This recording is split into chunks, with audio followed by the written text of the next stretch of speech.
हाँ जानी, कैसे हैं आप? ठीक ठाक।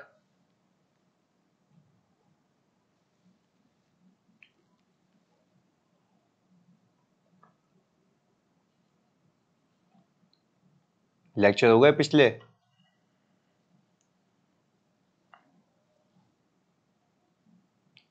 Okay good. अच्छा मुझे एक बात बताओ, क्या प्रोविजन रिकॉर्ड करने का कोई ना कोई क्राइटेरिया है? हाँ या नहीं, जल्दी बताओ। क्या प्रोविजन रिकॉर्ड करने का कोई ना कोई क्राइटेरिया है? Yes sir. अच्छा, अगर मैं उस क्राइटेरिया को परखूं तो उस क्राइटेरिया में सबसे पहला क्राइटेरिया ये है कि पास्ट इवेंट होना चाहिए। पास्ट इवेंट का मतलब है उसकी कंडीशन एग्जिस्ट होनी चाहिए रिपोर्टिंग डेट पे, ऐसा ही है। अच्छा, once you are done with concluding that past event exist करता है, तो पास्ट इवेंट क्या होना काफी है या आपकी प्रेजेंट ऑब्लिगेशन भी होनी चाहिए? जल्दी बताओ। हाँ जी, प्रेजेंट ऑब्लिगेशन भी होनी चाहिए। अच्छा, अब आप मुझे ये बताएं, क्योंकि आपको मैंने बहुत डिटेल में सिखाया है, मैंने आपको यहाँ पे टेस्ट करना है। मुझे आप एक बात बताएं, अगर आप ये कह रहे हैं कि आपके ऊपर प्रेजेंट ऑब्लिगेशन होनी चाहिए, तो ऑब्लिगेशन कितने तरीकों से आती है? जल्दी बताएं। ऑब्लिगेशन कितने तरीकों से आती है मेरे बच्चों? दो तरीकों से। वेरी गुड, या बिल्कुल सही बता रहे हो। अच्छा, जब ऑब्लिगेशन दो तरीकों से आती है, उसमें पहला जो चांस है वो है लीगल ऑब्लिगेशन। Very good. अच्छा, दूसरा क्या है? Constructive obligation.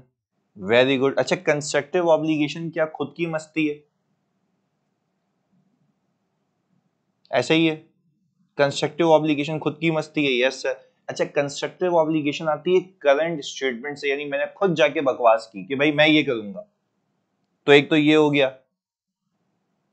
अच्छा, दूसरा क्या है? Past practice. Very good.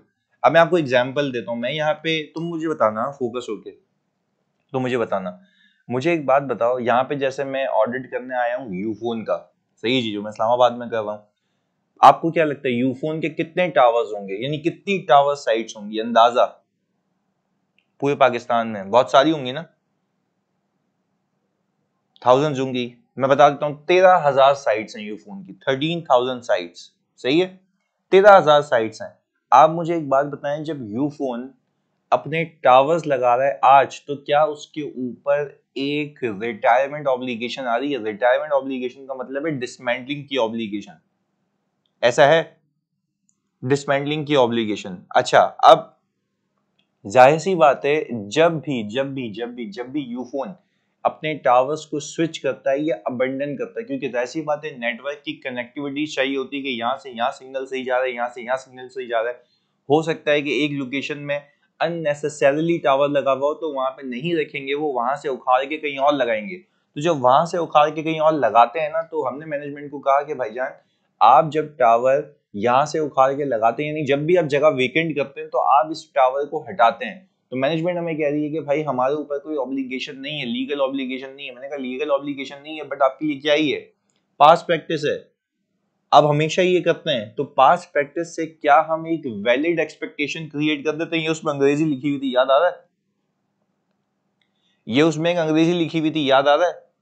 Valid expectation की, you have created a valid expectation. तो जब वैलिड एक्सपेक्टेशन आ गई, तो क्या तब भी आप ये बात मानते हैं कि सर आपके ऊपर एक ऑब्लिगेशन आ चुकी है, just because of the past practice, just because of act that you have done in past, ऐसा ही है। चले, हमने बोला पहले बताओ, ये प्रेजेंट ऑब्लिगेशन रिकॉल हो गया, ये प्रेजेंट ऑब्लिगेशन रिकॉल होता है मेरे बच्चों। Done, very good very good very good. चलो आगे, हमने कहा सर चलें प्रेजेंट ऑब्लिगेशन भी रिकॉल हो गया, एक स्टेप आगे चलते हैं। पास्ट इवेंट हो गया, प्रेजेंट ऑब्लिगेशन हो गया, अब सर क्या मुझे ये भी देखना है कि क्या प्रोबेबल आउटफ्लो है या नहीं है? चलो वेरी गुड, प्रोबेबल आउटफ्लो देखना है। अच्छा, प्रोबेबिलिटी ऑफ आउटफ्लो के अंदर आपको मैंने रेंजेस भी बताई थी, 5% तक, 5 से ऊपर 50% तक, 50% से ऊपर 85% तक, 86 से लेके 99% तक, और 100%, ऐसा ही है। आप लाइबिलिटी कब रिकॉर्ड करते हैं? जब पॉसिबल हो या प्रोबेबल हो? जल्दी बताओ, जब पॉसिबल हो या प्रोबेबल हो? जल्दी बताओ।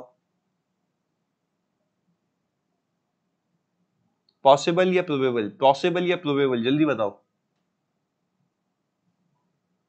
सर। हम जो रिकॉर्ड करते हैं लायबिलिटी वो प्रोबेबिलिटी की बेस पे करते हैं, यानी if chances of losing the case and if chances of paying any sort of liability is more than 50%, तो क्या आप प्रोविजन को रिकॉर्ड करते हैं? हाँ जी, जल्दी बताएं। Very good. अच्छा, तो आपने ये ख्याल रखना है। अच्छा, अगर चांसेस ऑफ पेइंग, तुम लोग मुझे बताओगे chances of paying is possible या अनलाइकली, तो क्या करते हैं? अनलाइकली हो, पॉसिबल हो तो डिस्क्लोज करते हैं। Very good. तो यानी आप इस बात पे कंक्लूड कर रहे हैं सर कि अगर अगर अगर प्रोबेबिलिटी होगी या लाइकली होगा तो हम उस लायबिलिटी को, प्रोविजन को रिकॉर्ड कर लेंगे। ऐसा ही है? चलें, गुड। अब हम आते हैं इसके आगे के केस पे। आपने कहा चले प्रोबेबल आउटफ्लो भी, क्या रिलायबल एस्टिमेट होना चाहिए? क्या रिलायबल एस्टिमेट होना चाहिए? भाई चलो सही है, किसी अमाउंट पे तो रिकॉर्ड करोगे ना। तो क्या वो रिलायबल एस्टिमेट आपके पास कुछ इस तरीके से होना चाहिए कि आप ये बोलेंगे most likely outcome. Most likely outcome का मतलब ये है कि दोनों में से जिसकी प्रोबेबिलिटी ज्यादा हो। 70% चांसेस है ये होगा, 30% चांसेस है ये होगा, तो वो कर लेना 70 वाला। पहले सीन तो ये हो गया, ऐसा ही है। दूसरा, क्या दो से ज्यादा चांसेस हो सकते हैं? तो उसके अंदर हम क्या यूज करते हैं? Weighted average probability. Very good. तो पहले मेरे बच्चों मुझे ये बताओ, यहां तक रिकॉल हो गया, रिवाइज हो गया?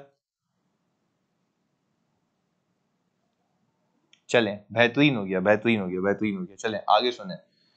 अब हमने ये कहा कि सर जब आपने ये सीख लिया, फिर आपने 2-3 सवालात किए, अब हम आगे आ गए। अब हम सीख रहे हैं रीइंबर्समेंट एसेट। अब रीइंबर्समेंट एसेट क्या होता है, जरा इस बात को समझ लेते हैं। भाई आपने कहा कि आप एक कंपनी है,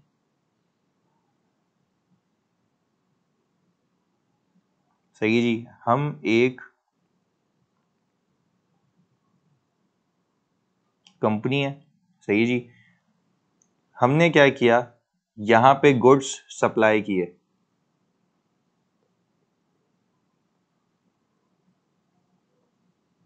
सही जी, गुड्स सप्लाई किया हमने इस बाबू को। ये हमारा कस्टमर है। अच्छा, कस्टमर को जब हमने गुड्स सप्लाई किए तो भाई ये हो गया बीमार। सर क्या ये आपके गुड्स से बीमार हुआ? यस सर, ये गुड्स में से बीमार हुआ है। सही जी, हमारा जो स्टॉक था वो खराब था, उसमें पॉइजनस चीजें थी, ये बीमार हो गया। भाई इस भाई ने क्या किया, इस भाई ने हम पे क्या फाइल कर दिया होगा भाई? केस फाइल कर दिया होगा। अच्छा भाई, इसने केस फाइल कर दिया। अच्छा, मैंने कहा, अजम्पशन है कि जब मैंने कहा कि इसने केस फाइल किया तो मेरे हारने के चांसेस 52% है। क्या करूंगा मैं? प्रोविजन रिकॉर्ड करूंगा। क्या मैं प्रोविजन रिकॉर्ड करूंगा?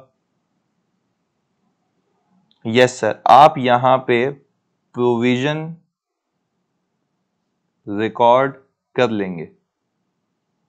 सही जी। लेट्स से मैं एक एंट्री बना लेता हूं, क्लेम एक्सपेंस डेबिट और प्रोविजन क्रेडिट, लेट्स से 100 रुपए से। ये हमारी जो है वो प्रोबेबल पेनल्टी है जो हमें पे करनी है। यहां तक क्लैरिटी, ये तो हमने सीखा हुआ है। अब हमने कहा भाईजान ये गुड्स तो हम सामने वाले से लेते हैं, हम खुद तो बनाते नहीं है, तो जिससे लिया है मैं उसको पकड़ूंगा। मुझे एक बात बताओ, अब मैं क्या उल्टा केस फाइल करूंगा? अब क्या मैं उल्टा केस फाइल करूंगा? Yes sir. अच्छा, ये जो मैं केस फाइल कर रहा हूं ना, ये मैं अपना एसेट, रीइंबर्समेंट एसेट क्लेम कर रहा हूं। मैं पैसे मांग रहा हूं वापस, मैं बोल रहा हूं भाई तुम्हारी वजह से हुआ है तो मुझे दो। ऐसा ही है। तो मैंने क्या कहा, मैं कॉरेस्पॉन्डिंग पार्टी जिससे मैंने कॉन्ट्रैक्ट किया था, जिससे मैंने परचेज किए थे, मैं उसके ऊपर केस फाइल कर रहा हूं। अच्छा, मैं पैसे दे रहा हूं या पैसे मांग रहा हूं? हाँ जी,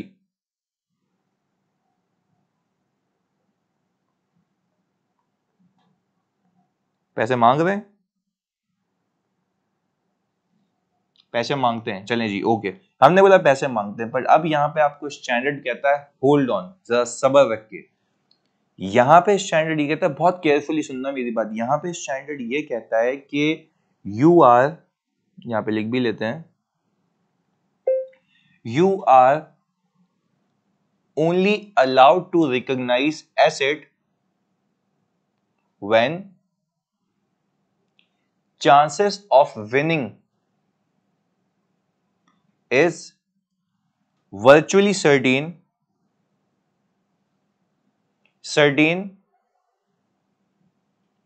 और, इसको खुद लिख लेते हैं भाई, virtually certain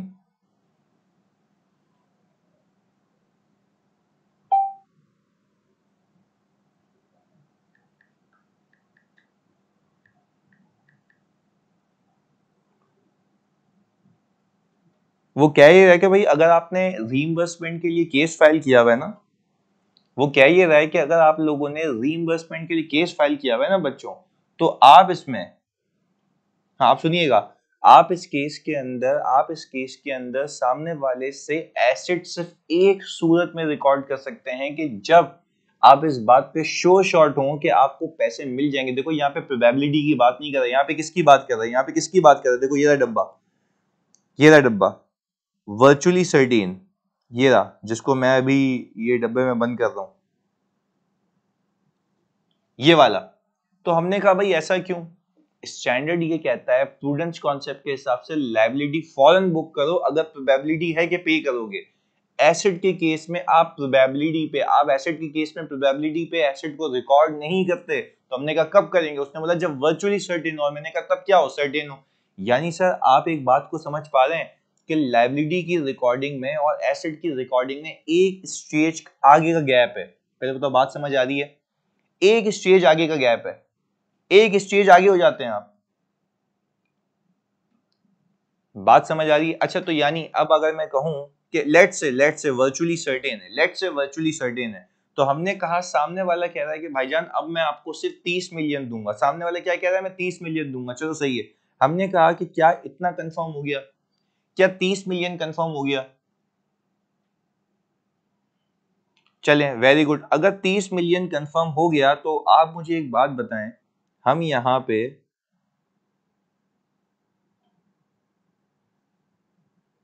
reimbursement asset debit और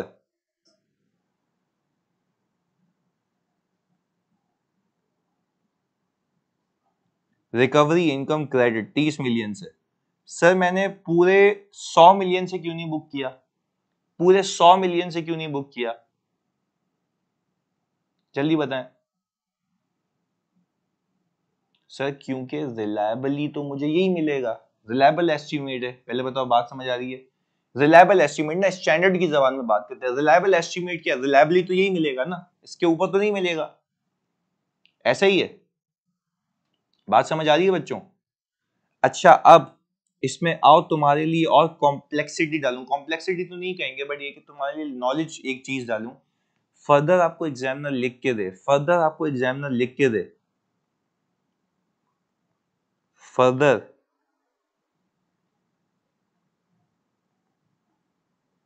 प्रोबेबिलिटी है, फर्दर प्रोबेबिलिटी है कि 20 मिलियन और मिलेंगे।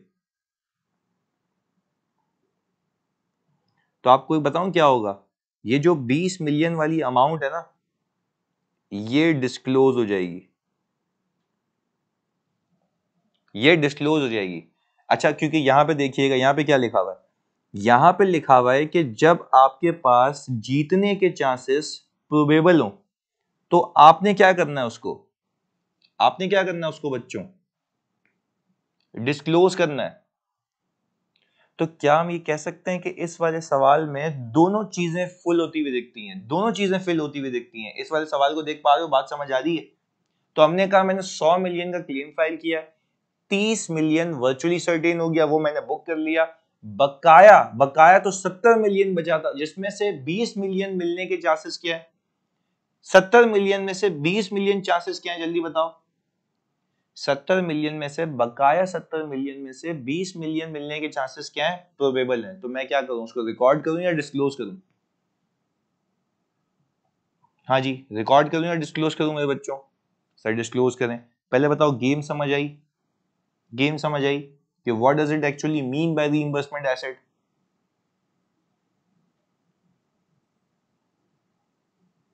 चलें, बेहतरीन हो गया। अब एक और बात बताओ। देखो, एक बात तो तय है कि ये जो रिसीवेबल है, हमें सारे इम्पैक्ट्स में तुम्हारे लिए डाल रहा हूं, ये जो मेरे बच्चों रिसीवेबल है, ये वाला रिसीवेबल और ये वाला पेएबल, क्या सेम पार्टी को है, अलग अलग पार्टी को है? अलग अलग। ये इससे लेने, ये उसको देने, ये इससे लेने, ये इसको देने, ऐसा ही है, ऐसा ही है ना? तो हम यहां पे आपकी याद दिहानी के लिए लिखते हैं कि बैलेंस शीट में we cannot net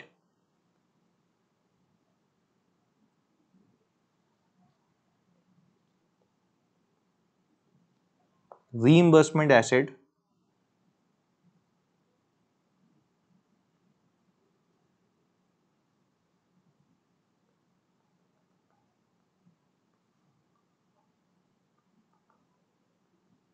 and provision.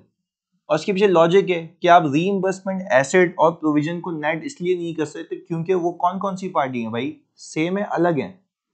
Sir आप खुद कह रहे हैं अलग है, आप खुद कह रहे हैं अलग है, आप इसको नेट नहीं कर सकते। अब आगे सुनिएगा दूसरा सवाल, क्या आप ये क्लेम एक्सपेंस और ये रिकवरी इनकम को नेट कर सकते हैं? यस, आप इस क्लेम एक्सपेंस को, इनकम को नेट कर सकते हैं क्योंकि ये एक ही चीज से पर्टेन करता है ना, उसी खर्चे की रिकवरी है, उसी खर्चे की रिकवरी है। तो आप इन दोनों को टेक्निकली आपस में नेट एक्सपेंस करके दिखा सकते हैं। पहले बताओ मेरे बच्चों, बात समझ आई? तो इनकम एक्सपेंस पीएनएल में नेट हो सकते हैं, एसेट लायबिलिटी बैलेंस शीट में नेट नहीं हो सकते। क्लैरिटी है? कॉपी करने का ही है।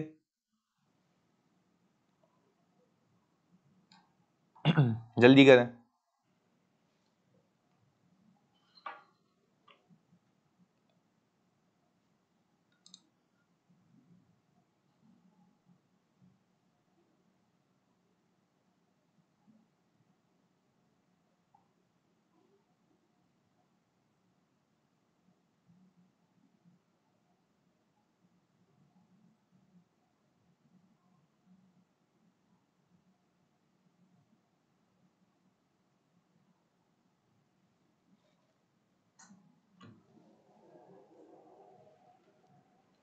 सुबह तुम लोगों को नींद आ रही है, फ्रेश हो, ये बताओ।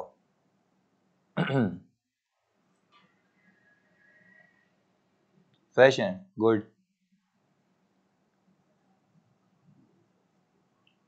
बाकियों का जवाब नहीं आया, इसका मतलब नींद आ रही है।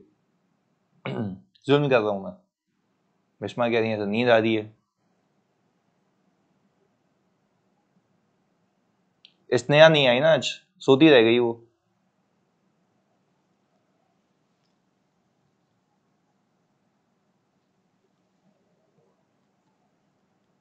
मैं भी 3 बजे सोया था।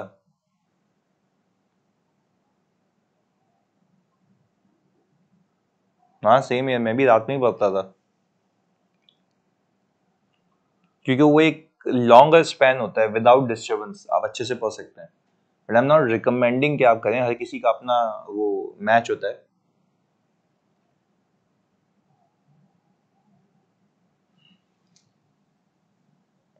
हाँ जी, स्क्रॉल डाउन करूं?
डन हो गया भाई?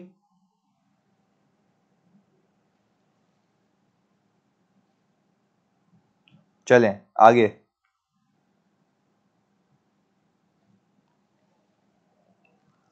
सवाल विजिबल है आपकी स्क्रीन पे?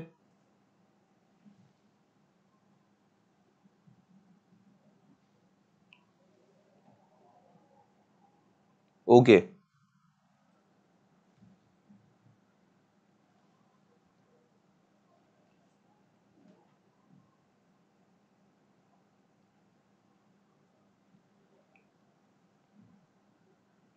इस सवाल की कुछ अंग्रेजी लिख के बताएं, ड्राफ्ट करके बताएं और बताएं क्या होगा।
हाँ जी, यहां पे लिखा हुआ है ABC company has filed lawsuit against DEF company for infringement of a patent. Okay, the lawyers of ABC Limited are of the opinion that it is likely that they will win the case. However, they are unsure about the compensation that they would receive. Senior lawyer Irtika is of the opinion that there is a 60% chance that they will receive 100,000, 30% chance that they will receive 75,000, and 10% chance that they will receive 50,000. The lawyer of DEF company are of the opinion that it is probable that they will pay an amount of rupees 80,000. हाँ जी,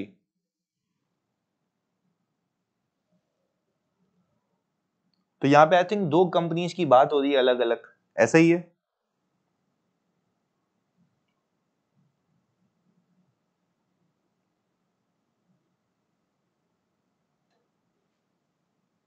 तो मुझे एक बात बताएं, इस case के अंदर जो डीईएफ है या एबीसी कंपनी है वो क्या करेगी?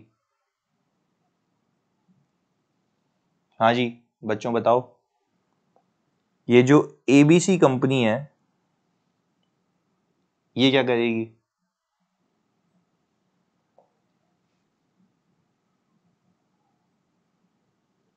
एबीसी लिमिटेड दुआ कह रही है कि सर डिस्क्लोज करेगी। एबीसी लिमिटेड डिस्क्लोज करेगी, are you sure about it?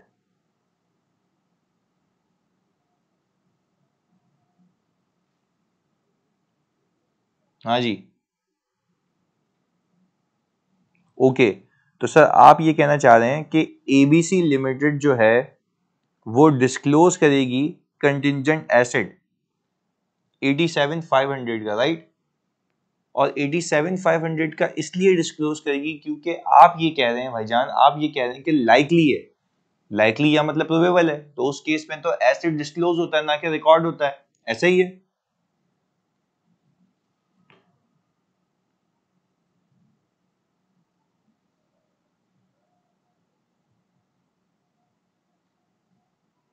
हाँ भाई ऐसा है। तो हमने कहा 87,500 हाफ आवर से स्टार्टेड है। अच्छा भाई, तो बिस्मा ने लिखा है as a suit has been filed against the ABC limited due to infringement of a patent, so it is a present obligation ABC due to infringement against ABC. नहीं, ये गलत लिख दिया ना बिस्मा। सूट किसके अगेंस्ट में फाइल हुआ है जल्दी बताओ? वो तो डीईएफ के अगेंस्ट में फाइल हुआ है ना, तो आपने उल्टा लिख दिया। सही है, चलो खैर। As the suit has been filed against DEF Limited due to infringement of a patent, so it is a present obligation. गलत, present obligation नहीं, ये वाला ख्याल रखना है। ये right है, arising from a past event, as the chances of winning the case are probable. या आप ये likely लिखेंगे जो सवाल में लिखा हुआ है, तो आपने उल्टा लिख दिया। खैर चलो। अच्छा भाई, तो हम अगर देखें तो क्या ये प्रोबेबिलिटीज थी कि इतना इनफ्लो आएगा, इतना इनफ्लो आएगा, इतना इनफ्लो आएगा, और उसमें ये चांसेस हैं, तो आपके 87,500 का आपका कंटिंजेंट एसेट बन गया। इसको हम क्या कहते हैं बच्चों, जल्दी बताओ?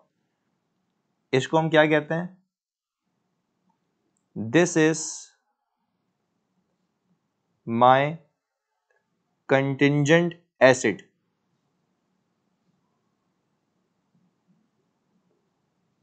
क्योंकि मैंने रिकॉर्ड तो किया नहीं है, ये कंटिंजेंट एसेट है मेरा। अच्छा, अब आगे देखो, आगे क्या कह रहा है उसके लिए वो The lawyers of DEF company are of the opinion that it is probable that they will pay an amount of rupees 80,000. तो क्या ये जो DEF है, क्या ये जो DEF है, क्या वो रिकॉर्ड करेगी?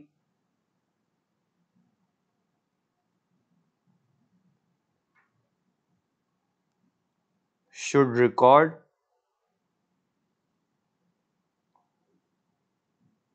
a provision of rupees 80,000 as infringement of patent is a past event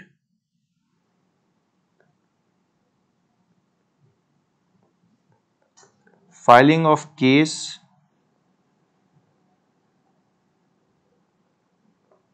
creates a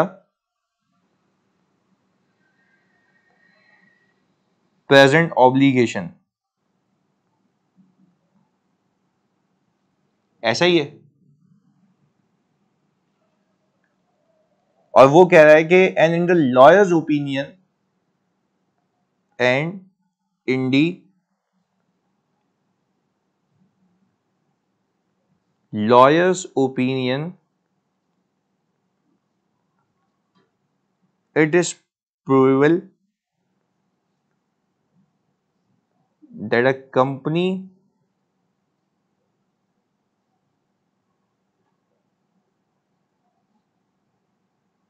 would have to pay rupees 80,000। तो क्या हमारे पास रिलायबल एस्टीमेट भी मौजूद है? क्या हमारे पास रिलायबल एस्टीमेट भी मौजूद है? तो डेफिनेटली मौजूद है। तो हमारी वो 4 की 4 कंडीशन मीट होती हुई दिखती तो है, तो हम सीधा सीधा क्या बुक कर लेंगे बच्चों? प्रोविजन बुक कर लेंगे। ऐसा ही है।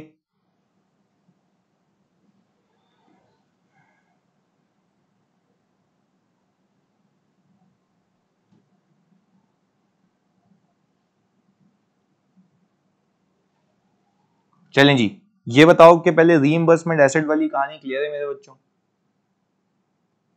आगे चलें। चलो भाई, डन। अब आ जाए ऑनर्स कॉन्ट्रैक्ट पे। पहले तो ये बता दो, ये ऑनर्स कॉन्ट्रैक्ट वाली बला हमने कहीं और भी की हुई है, ये हमने कहीं और भी देखा हुआ है IFRS 15 में। वेरी गुड, IFRS 15 में। अच्छा, अब ऑनर्स कॉन्ट्रैक्ट को पहले उर्दू में समझ लो और फिर हम इसको ऑल टुगेदर कन्वर्ट करते हैं इसी जबान के अंदर जो आपके IS की जबान है। प्लीज फोकस होकर सुनिएगा। ऑनर्स कॉन्ट्रैक्ट जो निकल के आया है ना, वो IS 37 से निकल के आया है। इसकी अकाउंटिंग में वहां भी सिखा चुका हूँ, बट यहाँ पे आपको पता होना बहुत लाजिम है। फोकस होकर सुनिएगा। मैंने कहा पहले तो ये समझ लो ऑनरस कॉन्ट्रैक्ट होता क्या है। सर ऑन दिस कॉन्ट्रैक्ट का मतलब यह है कि अगर मैं किसी कॉन्ट्रैक्ट में एंटर हो गया, सही जी, यहाँ पे बना लेते हैं हम यहाँ पे चीजें। हमने कहा कि मैंने एक सप्लायर से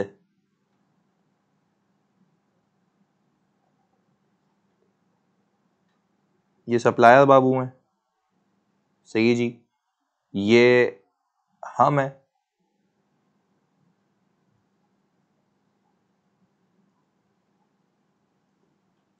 और ये हमारे पास आ गया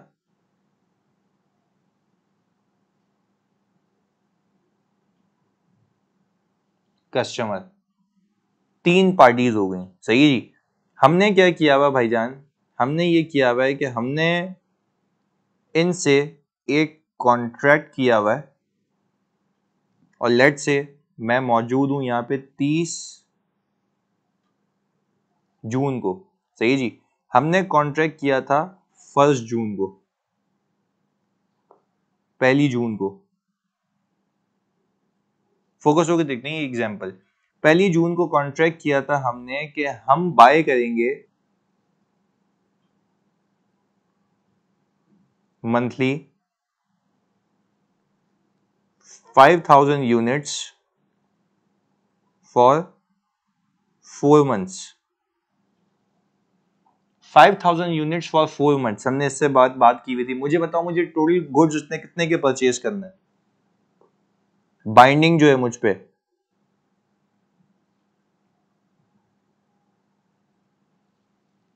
हाँ जी, टोटल गुड्स इससे कितने परचेज करने हैं मुझे, जो मुझ पे बाइंडिंग है बच्चों।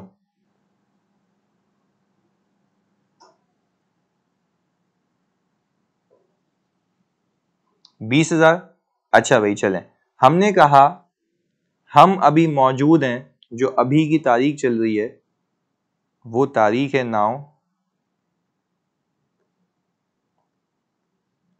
30 जून 2023, सही जी, ये अभी की तारीख है। अच्छा मुझे बताओ, जून के महीने के गुड्स में उससे परचेज कर चुका हूंगा, जून के महीने के गुड्स में उससे परचेज कर चुका हूंगा, यस। तो हमने कहा हमारे पास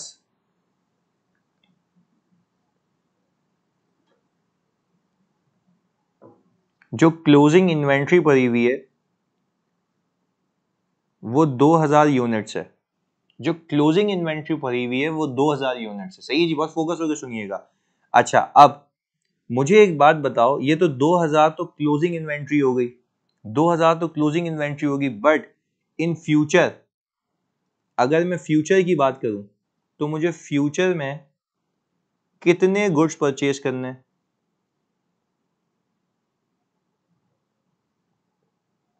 जो कमिटेड है 15,000, ऐसा ही है। यानी अगर मैं ये कहूं मेरे बच्चों, यानी अगर मैं ये कहूं कि मैं इसको अगर मल्टीप्लाई कर दूं पर यूनिट की प्राइस से, और मैं अज्यूम कर रहा हूं कि 80 रुपए का एक यूनिट है,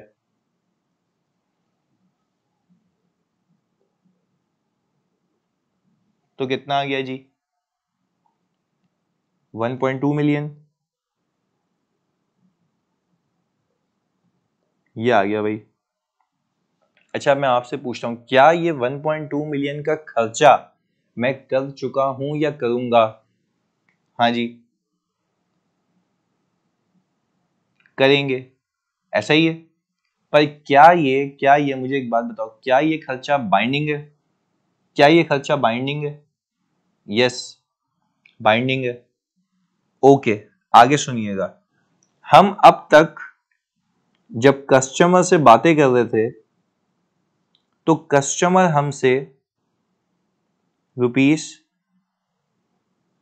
102 पर यूनिट पे खरीद रहा था,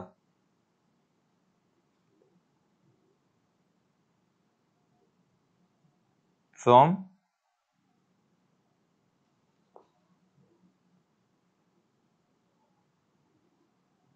जून 1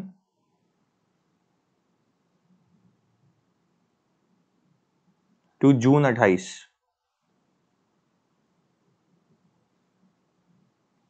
सही है। जून 28 तक भी ये सही था। 29 जून को 29 जून को ये आया, इसने कहा कि भाई अब मेरे हालात खस्ता हैं, नाउ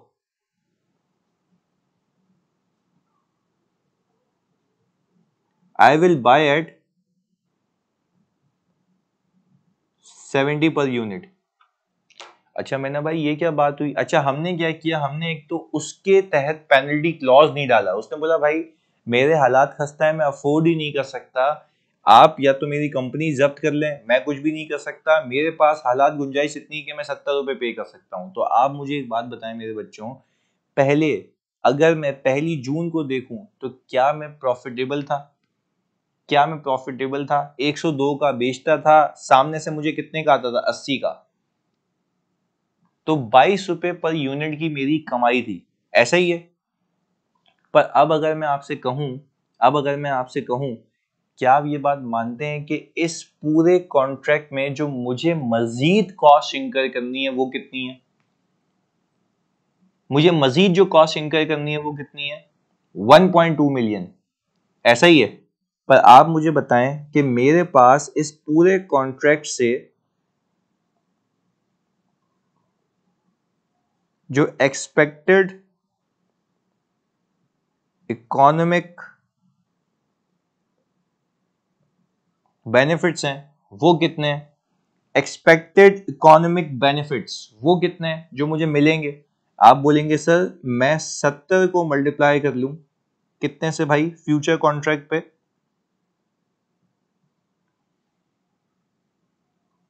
15,000 से कितना आता है? 1050।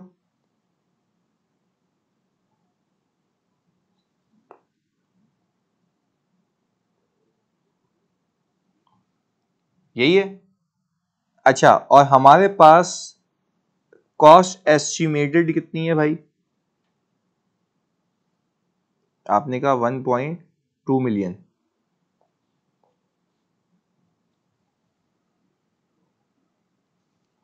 नहीं, ये 2000 क्लोजिंग स्टॉक है ना, वो तो आप खर्चा कर चुके हैं ना ईमान।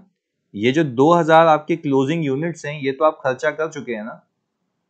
इस पे तो एनआरवी लॉस बुक होगा, वो तो अलग गेम है, वो तो भी इस पे आता हूं। लॉस कितने का है?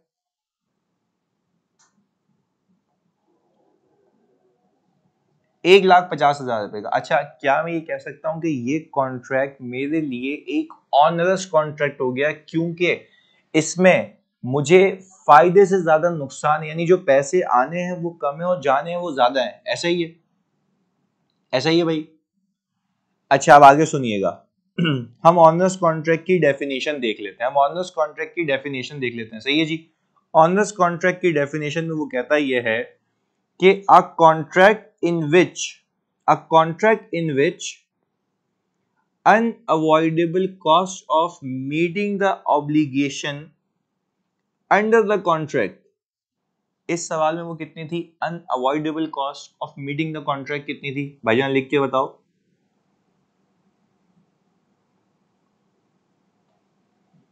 1.2 million, very good. Exceed the economic benefits expected to be received under it. हाँ भाई ये कितना था?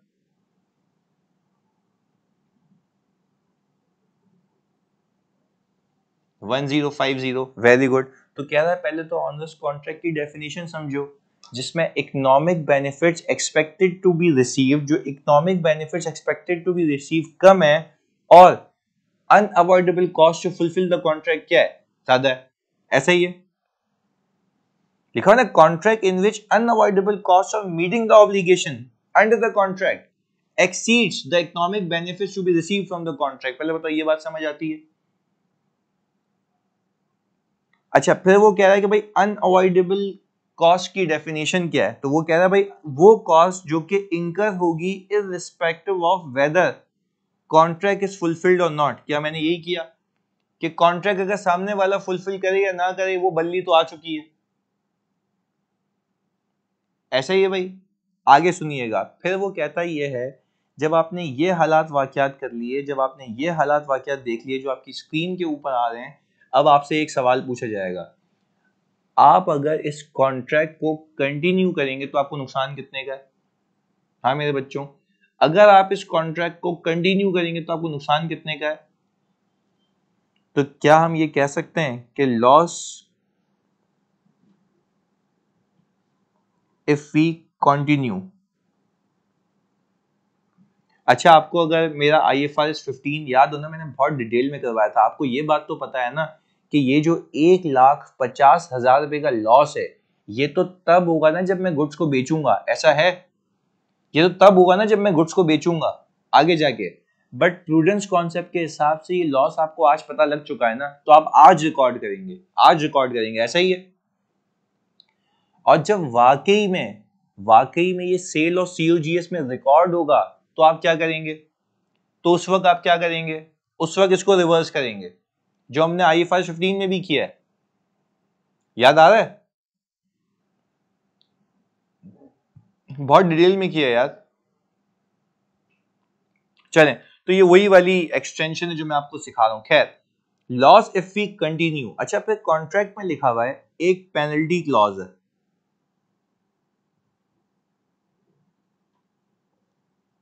एक पेनल्टी क्लॉज है कि आप अगर इस कॉन्ट्रैक्ट को एग्जिट करेंगे, ये मुझे मेरा सप्लायर कह रहा है, वो कह रहा है अगर आप इसको कॉन्ट्रैक्ट को एग्जिट करेंगे तो आपको जो मुझे पे करने हैं, वो मुझे पे करने हैं 70,000 रुपए। हाँ भाई, आप मुझे एक बात बताएं, मैं क्या करूं? कॉन्ट्रैक्ट को कंटिन्यू रखूं या खत्म कर दूं? हाँ जी, खत्म कर दें, वेरी गुड। अच्छा, तो मैं बोलूंगा भाई तू भी निकल, 70,000 रुपए की लाइबिलिटी बुक करके कहानी मुका दूं, ऐसा ही है। तो हमने कहा ये हो गया हमारा लोअर, ऐसा ही है। अच्छा, अगर फॉर एग्जांपल मेरे बच्चों, अगर ये पेनल्टी क्लॉज, में तुमसे पूछ रहा हूं, अगर ये पेनल्टी क्लॉज ऐसा होता कि पेनल्टी मुझ पे लग रही होती बट वो होती कोई 2,50,000 रुपए की, तब क्या होता? जल्दी बताओ, तब क्या होता? तो मैं कंटिन्यू करता, क्योंकि उसमें नुकसान कम है, ऐसा ही है। अच्छा, अब ये देखिएगा, वो कह रहा है मेजरमेंट कैसे होगी, cost to complete the contract, lower of cost to complete the contract और penalty to cancel the contract. बात समझ आ रही है बच्चों? बात समझ आई? अच्छा, तो सर आपको ये सवाल कैसे आएगा? बेटा, आपको ये याद कर लेनी है अंग्रेजी, ये यूज करेंगे आप।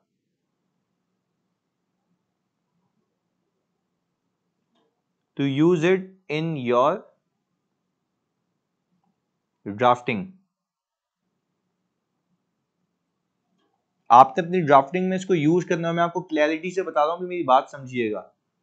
सिचुएशन क्या आएगी, मेरी सिचुएशन पे इसको फिट करके देखते हैं। मुझे आप एक बात बताएं, क्या इस सवाल के अंदर हम ये लिख के दे सकते हैं एग्जामिनर को कि economic benefits to be received under the contract are rupees? लिख के बताओ, क्या बोला मैंने? Economic benefits to be received under the contract are rupees कितने? 1050। And unavoidable cost of meeting the obligation under the contract is rupees 1.2 million. Since the unavoidable cost has exceeded the economic benefits to be received from the contract, this contract is a jaldi batao, this contract is a honours contract. Very good, very good, यही लिखना है exam में यार, सीधा चुपका के आना है, घबराने की बात नहीं है। ऑनर्स कॉन्ट्रैक्ट, ऐसा ही है। अच्छा भाई, so the cost of continuing the contract is rupees 1,50,000, ऐसा ही है। And cost of cancelling the contract, ऐसा ही है, is rupees 70,000। So the provision should be recorded at, हाँ भाई, provision should be recorded at कितने पे? 70,000 being the lower of amount, ऐसा ही है। आपका आंसर खत्म, आपको नंबर मिल गए।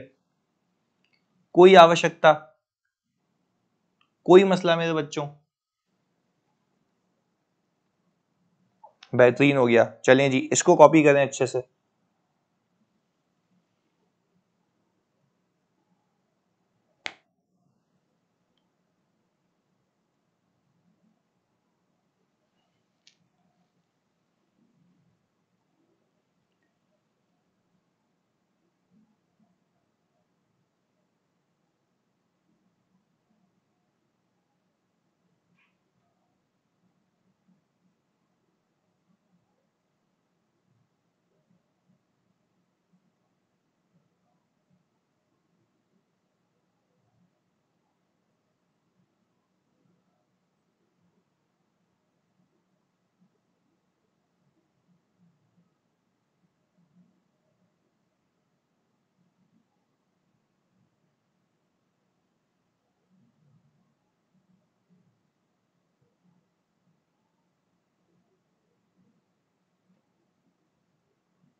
यानी ये कॉपी हो गया, स्क्रॉल डाउन करूं,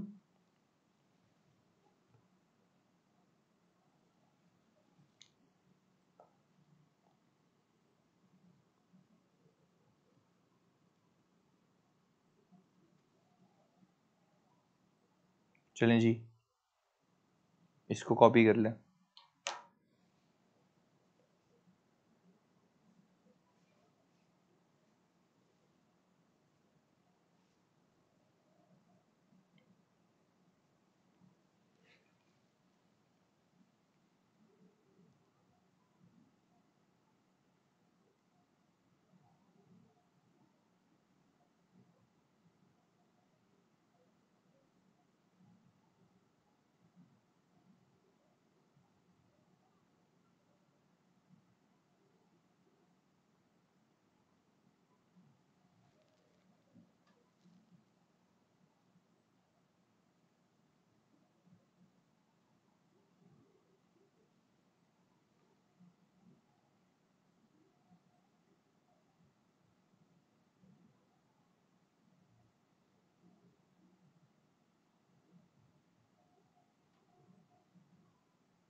हाँ जी हो गया कॉपी।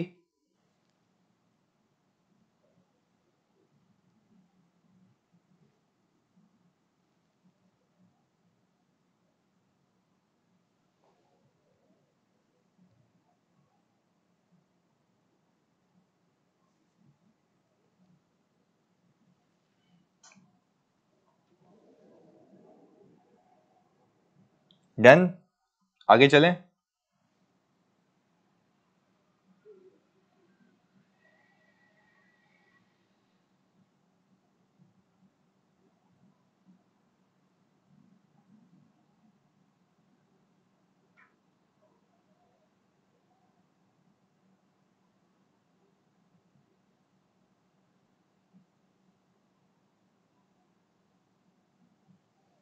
हाँ जी स्क्रीन पे आपकी सवाल है और वो कह रहा है कि भाई Babu clothing has entered into a contract on April 1 2019 to buy 300 metre of silk from a supplier each month for rupees 3000 per metre.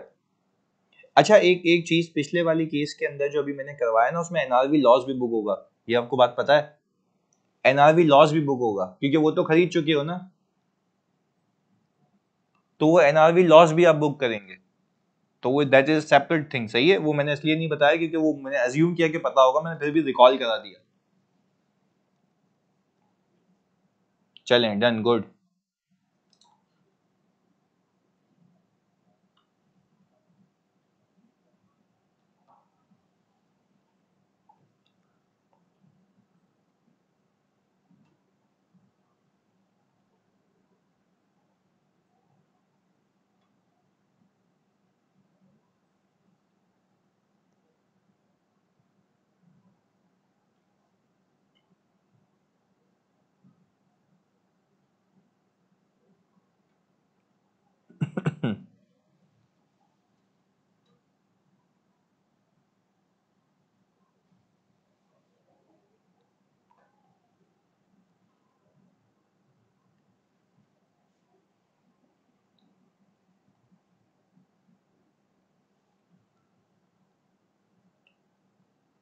हाँ भाई, पेनल्टी पे करूं या कॉस्ट को, मतलब ये कॉन्ट्रैक्ट को कंटिन्यू करूं?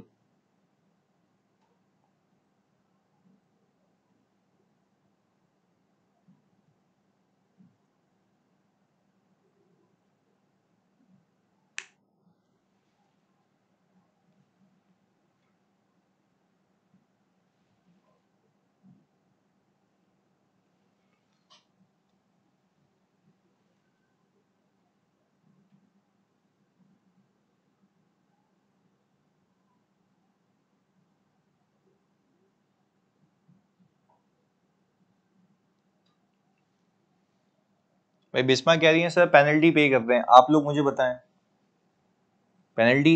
चलो देख लेते हैं। भाई मुझे आप एक बात बताएं, सेलिंग प्राइस जो है वो 3.6 मिलियन की है, ऐसा ही है कुछ? तो सर ये तो साल का कॉन्ट्रैक्ट है, आपने 9 से क्यों मल्टीप्लाई किया हुआ है? ये तो 7, मुझे एक बात बताया ना, ये तो पूरे 12 महीने का कॉन्ट्रैक्ट है, आपने 9 से मल्टीप्लाई किया हुआ है, ऐसा क्यों?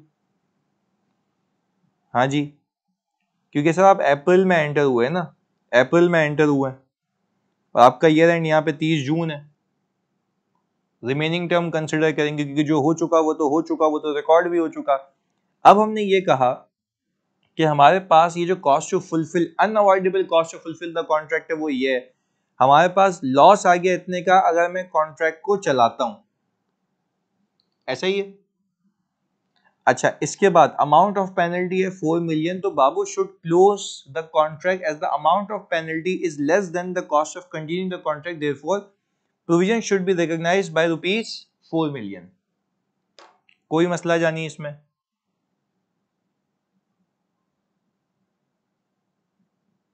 ये यूजुअली अजाब माना जाता है ये टॉपिक, बट आई होप आपको ये क्लैरिटी है, क्लियर है। तो चलो इसको ऑन दिस कॉन्ट्रैक्ट तक रखते हैं, कल की क्लास में हम शुरू कर लेंगे रीस्ट्रक्चरिंग प्रोविजंस, क्लैरिटी है, और फिर उसके बाद पास पेपर पे पास पेपर। डन हो गया? चलो गुड, ओके, अल्लाह हाफिज।